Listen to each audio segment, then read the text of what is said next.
Hello friends, मैं जगजीत सिंह और मेरे साथ है गुरदर्शन सिंह जी। हेलो। और आज हम लोग आपके साथ टू व्हीलर से रिलेटेड एक समस्या के बारे में बात करेंगे। आज के समय में टू व्हीलर मैकेनिक जो है वो स्कैन टूल से डरते हैं। मतलब जैसे हमारे पास ये एक स्कैन टूल है, ये कार के अंदर हम लोग यूज़ करते हैं, लेकिन ये टू व्हीलर में भी यूज़ किया जाता है। और इसके साथ जो बहुत ही चीप एंड बेस्ट प्राइस में है, ये टू व्हीलर में बहुत ही बढ़िया काम करता है। आइए जो मैं आपके साथ समस्या के बारे में बात करता हूं। जब ये हमारे पास व्हीकल आया तो कस्टमर की कंप्लेंट थी कि ये इंजन चेक की लाइट आ रही है। इंजन चेक लाइट के साथ इसके आरपीएम ज़्यादा है, आइडल आरपीएम।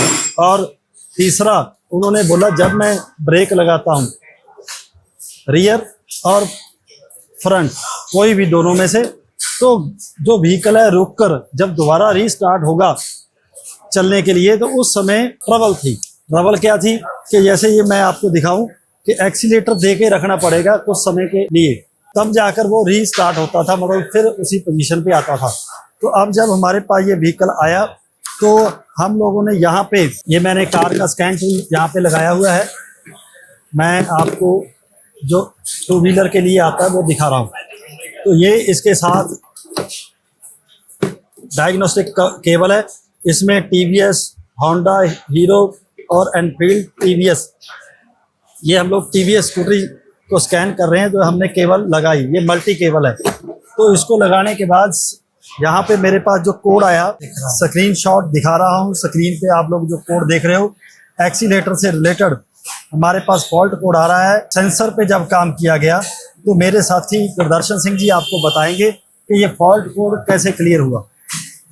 तो देखिए सर, इसमें कस्टमर की कंप्लेंट थी कि आरपीएम ज़्यादा थे। ठीक है जी। तो आरपीएम ज़्यादा थे तो वो एक्सीलेटर से संबंधित जो है वो एरर हो जाता है। ठीक है जी। तो इसमें अगर हमने एडजस्टमेंट जो है कई बार करके इससे आरपीएम वायर से, जो हमारी एक्सीलेटर वायर है उससे एडजस्टमेंट करके हम लोग आरपीएम कम कर सकते हैं। ठीक है। लेकिन अगर उससे भी नहीं होता है तो इसके पीछे एक स्क्रू होता है, उससे थोड़ा कम ज़्यादा जो है आरपीएम कर सकते हैं। ठीक है। तो हमने दोनों तरफ से सेट करके इसको जब आइडल आरपीएम पे चलाया तो इसके बाद इसके आरपीएम भी सेट हो गए और इसका कोड भी चला गया। इसके बाद स्कैन किया और फिर कोड क्लियर किए तो फिर वो कोड वापस नहीं आया। होता क्या है कि हमारे पास इस तरह के रूटीन में जो टू व्हीलर का काम करते हैं टेक्नीशियन भाई, उनके बाद डेली इस तरह की रूटीन प्रॉब्लम्स आती हैं, तो वो व्हीकल्स को कंपनी में भेज रहे हैं और जो काम पहले एक्चुअल में वो कर रहे हैं उसी पार्ट के साथ एक इलेक्ट्रिकल सेंसर लगा दिया गया है। इतना फॉल्ट है, मतलब वो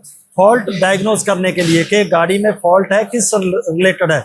अब इसमें हमारे पास एक्सीलेटर, जैसे आप मैनुअल व्हीकल्स में कर रहे हो जो जिसमें सेंसर नहीं है, सेम वही चीज़ है। अगर आप इसका एक्सीलेटर बड़ा हुआ है तो एक्सीलेटर वायर के ऊपर काम करोगे। सेम इसी तरह सेंसर ने बता दिया कि एक्सीलेटर पैडल पोजीशन सेंसर का कोड आ रहा है, तो सेंसर पे ही काम किया गया, उस वायर पे काम किया गया।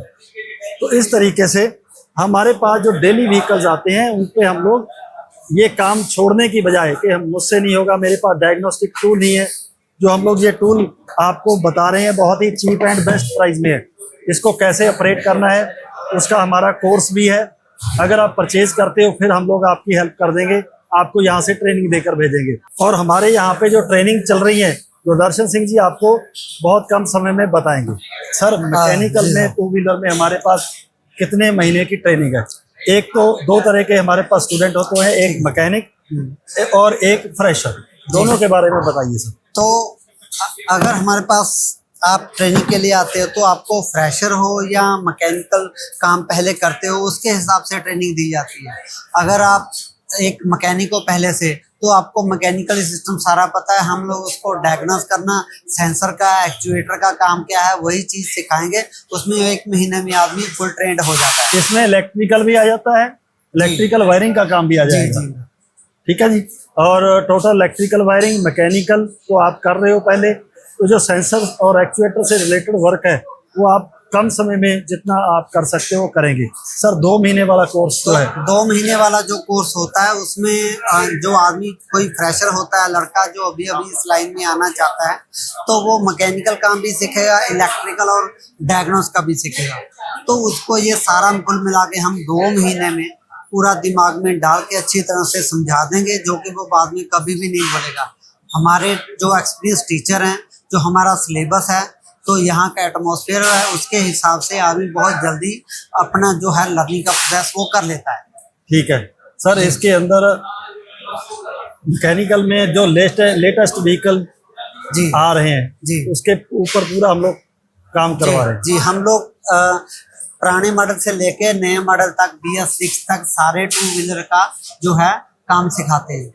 चलो तो आज इसमें स्कूटर, बाइक, या आपका पुराना मॉडल नया मॉडल करके सारे आ जाते हैं। ओके, अब इस वीडियो में इतना। टू व्हीलर के लिए हम आगे फिर आपसे बात करेंगे। Okay, thanks. ओके।